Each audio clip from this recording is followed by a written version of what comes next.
Dear brothers and sisters, this is a homily for 32nd Sunday in Ordinary Time, Year B. She gave all she had. This is the message for this Sunday. Have you ever wondered how, what, and when to give an offertory to God that is good and pleasing in His eyes? Is the value of offertory proportional to what is given or to who is offering it? And finally, what are the two main messages from this story of the widows, both in the first reading and the gospel reading, teach us today? In a little while, we shall respond to these ever pertinent questions. Generally speaking, Jesus and his disciples are in Jerusalem, more specifically in the temple. In fact, this scene of Jesus marks his last appearance in the temple before his passion. In addition to that, the longer version from the gospel passage is made up of two main parts. In the first part, Jesus calls on the crowd to beware of the scribes that play hypocrisy in their religious life. Let's note here that Jesus does not condemn all scribes or all Jews, because last Sunday, one scribe was congratulated by Jesus as being not far from the kingdom of God. The second part, however, consists of the story of a widow who gave all she had as an offertory in the temple of Jerusalem. In a more general way, there are two important messages that we can single out from today's readings. One, from little, faith is expressed. Second, from observations, Christ teaches his disciples. Let's start with from little, faith is expressed. One may pose the following question: is the value of offertory proportional to the quantity given or to the disposition of the one giving?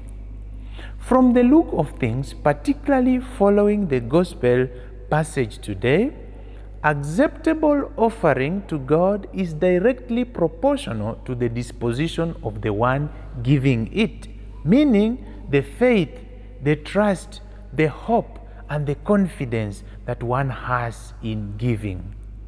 In the first reading, the widow gave the little scone and water that was all she had to offer to the prophet Elijah, even though it was a period of drought. In return, this widow received more blessings from God. From the little scone and water she had, she expressed her trust and faith in God's providence. Again, Elijah also expressed his faith in God by accepting to go to Sidon even though it was famine period, and even he didn't ask what he could eat or drink, but rather trusted in God who provided through the widow at Zarephath. Moreover, in the shorter form of the gospel text, we find a widow with 2 coins in the temple of Jerusalem.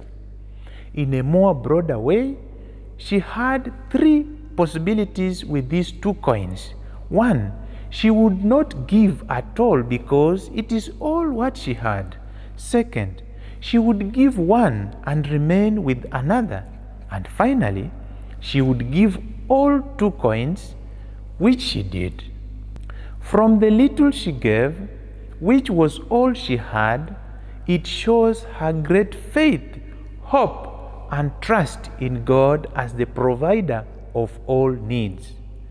On the contrary, the rich, from their abundance, they offered little to God with less disposed hearts, whereas the widow, from the little she had, she offered it all to God. As Proverbs chapter 11, verse 24 says, "One gives freely, yet grows all the richer, another withholds what he should give and only suffers want.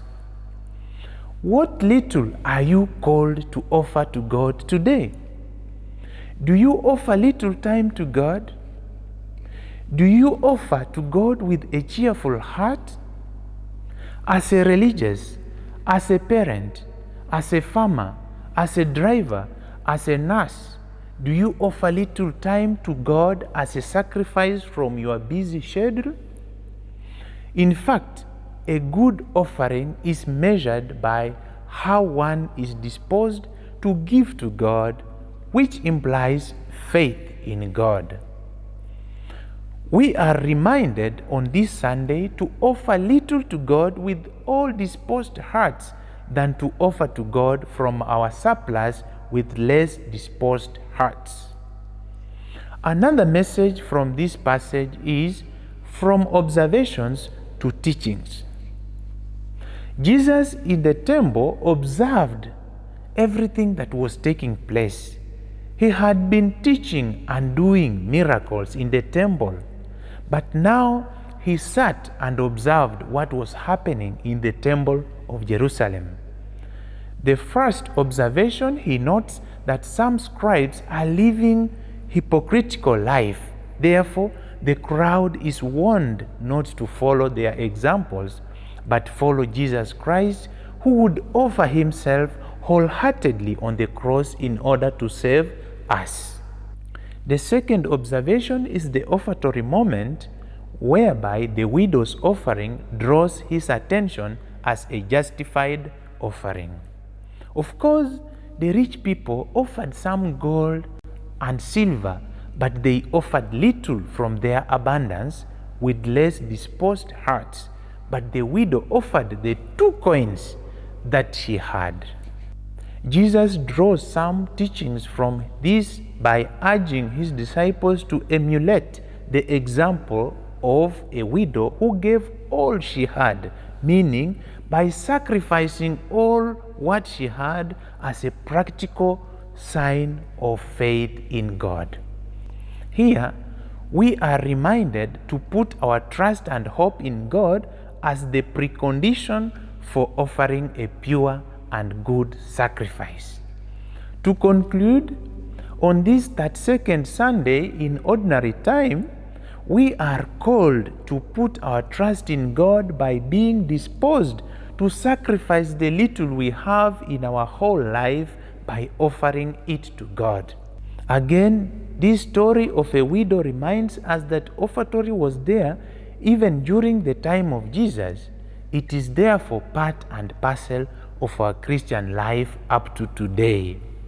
Finally, in the letter to the Hebrews, chapter 13, verse 16, which says, "Do not neglect to do good and to share what you have, for such sacrifices are pleasing to God."